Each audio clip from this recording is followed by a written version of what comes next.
I signed on to NCIS as kind of a new player, a new element, a new asset to the show, and I was excited. I keep saying this over and over, but I feel like I parachute into a moving train, and that train is not slowing down, and there's millions and millions and millions of people around the world that love and really are addicted to this show. So I'm blessed to inherit some of that responsibility. But I'm having a good time. We created a great character, and we're gonna have fun. So, guys,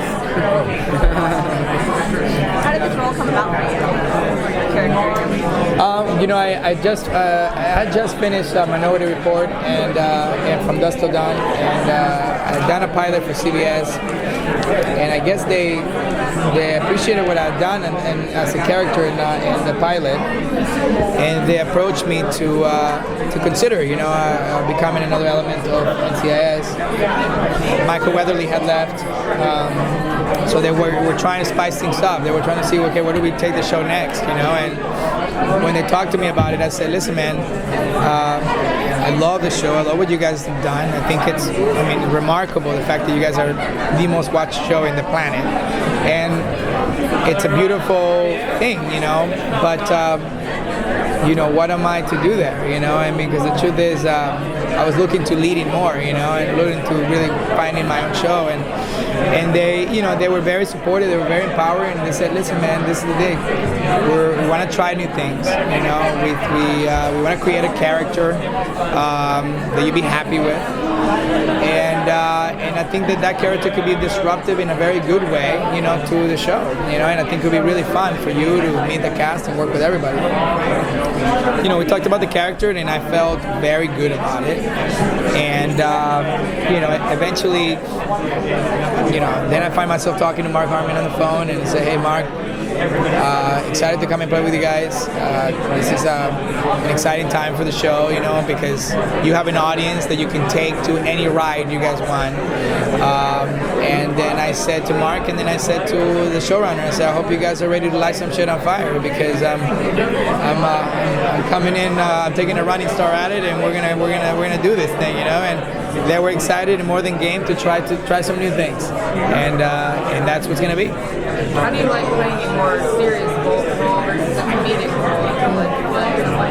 I've been doing it the last couple of years. I've been doing a lot of drama, and I've been enjoying it. I'm enjoying it a lot because I feel like I've been exercising a muscle that for 8 years I hadn't.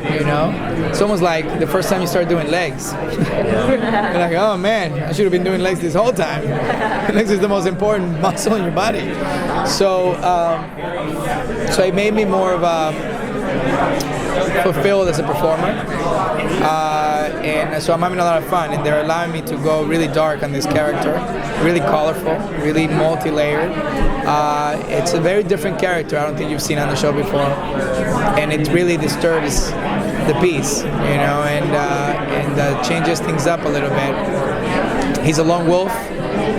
He doesn't play well with others, and he's really rough around the edges. And Mark Harmon sees something special in him. He just has to shape it into that, and the dynamic is beautiful. Mark and I have been, we've been lighting that screen on fire, man. We've been going at it, and every scene, we have like 4-page scenes together, and we're like this, and it's awesome. It's awesome. He pushes me, I push him, and it feels good. What has been the biggest challenge to coming in maybe to something that has been so long established? Find yourself,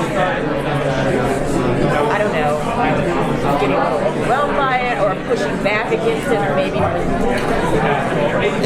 like what happened? Honestly, I'm not a stranger to long-lasting families, so I kind of know the dynamic coming into it. I knew that the crew's been there for a long time, and I knew that cast has been playing with one another for a long time. But my preparation for characters and for the craft and for the script makes me effortlessly blend in and fit in. So I feel very comfortable. I haven't felt, people ask me, are you intimidated to join in such a successful show and all that? And to me, it's not intimidation, eagerness to show what I can do for them and with them. Because I'm very grateful and I'm very humble that they allowed me to come and help lead the show. And and as a minority myself, for CBS to make such a chess move, allowing me to co-lead the show with Mark after such an incredible run for Michael Weatherly, which, by the way, it's not a replacement at all. It's just a completely different element that changes things a little bit dynamically for a more exciting, more dynamic and energizing, direction that you could take.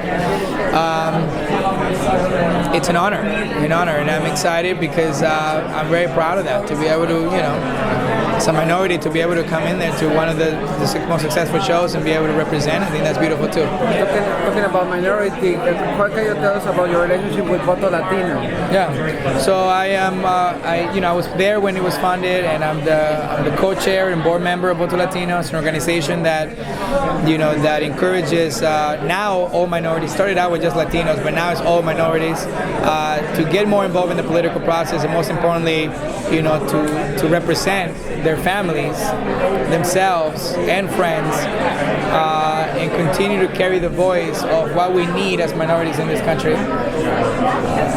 What is it that we need? Well, that is inclusion, that is respect, and most importantly, legislations and laws and immigration reform and a number of other things that I feel like minorities have yet to be honored with. Minorities and immigrants in general have been the building engine of this country. Every brick, every window, every door, everything that this country has been built by an immigrant. So for us to not address that, to me, is a disrespect to the virtue of why the American dream is alive and why, this country is the best country on the planet. The combative conversations have made it very disappointing, because we have young people growing up thinking that the word immigration is actually negative, when the word immigration is the biggest gift this country has ever had. Now, immigration reform, for sure, it's a broken system. We gotta fix this. Undocumented, immigrants that come to this country, they come here to work.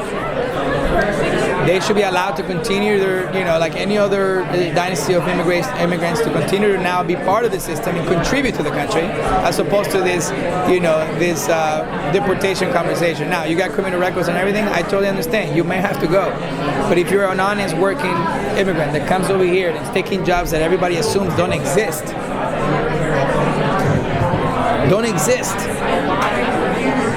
then those people should be honored, because their kids are also fighting the war, and their kids are also policemen, and their kids are also members of this community that are getting education their families never had. So to me, that conversation has to be had, and that's what Voto Latino was formed for.